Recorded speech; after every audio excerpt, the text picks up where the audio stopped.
New memos obtained by the New York Times appear to show the origin of the Trump campaign's plan to create fake slates of electors designed to help Donald Trump overturn the 2020 election.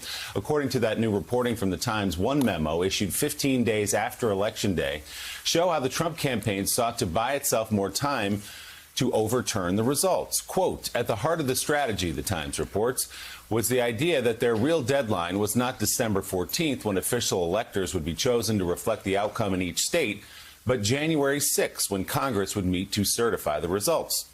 The memos, according to the Times, initially were meant to address Trump's challenge in Wisconsin, but ultimately became part of a broader strategy to pressure Vice President Mike Pence to block the certification of Joe Biden's win. For some context to this reporting, one elections expert, a guy named David Becker, tweeted this, quote, important to note that the same day the Trump campaign sent a memo to Wisconsin seeking to overturn the will of Wisconsin voters, November 18th, was the deadline for Trump to demand a statewide recount, which he declined to do.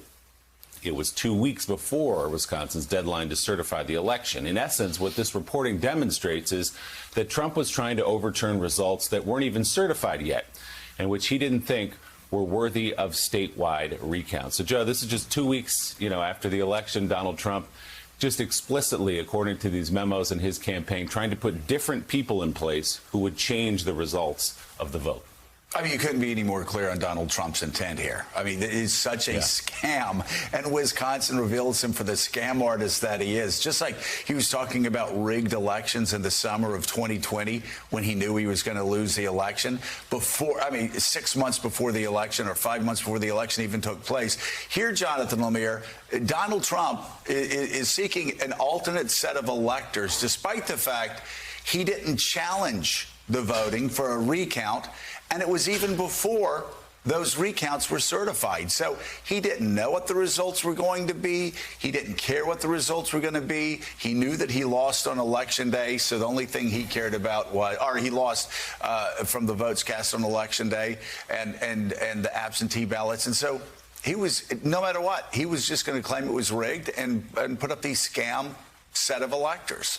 Yeah, it was a months-long process to sow seeds of doubt about the integrity of the election. All summer long in 2020, we heard him rail against mail-in ballots, even though, to that point, a lot of Republicans and a lot of older voters opted to use those ballots against the advice of his aides. He said, well, mail-in ballots are going to be a means to fix the election. We can't trust them, because he knew that Democrats were encouraging their voters to do so because of the pandemic, to not stand in line. So there was that. We have this here. He didn't bother with a recount, but they simply wanted to install new sets of electors. Those new electors weren't going to suddenly hand him the White House, but they were going to add more confusion. They were going to perhaps delay the process there in the middle of December when the Electoral College was to meet, because they wanted on January 6th for them to present this idea. Hey, there's confusion here. The 7 battleground states that all, incidentally, went for Joe Biden, we can't trust their results, so let's toss them out. That was the plan outlined by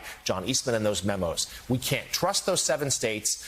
Mike Pence, presiding over the ceremony, tosses them out, and if you go with the other 43 states, hey, Donald Trump wins. He's got more. He doesn't have 270, but he'd have more than Joe Biden at that point. That was the plan, as far-fetched as it may seem. That was what they were trying to do, is the coup. There was no legitimate means to contest the elections. It was all about him simply trying to maintain power. Well, and again, what were they doing? Look at the states where he was claiming that there were scam results. Wisconsin had a Republican legislature. Pennsylvania had a Republican legislature. Michigan had a Republican legislature.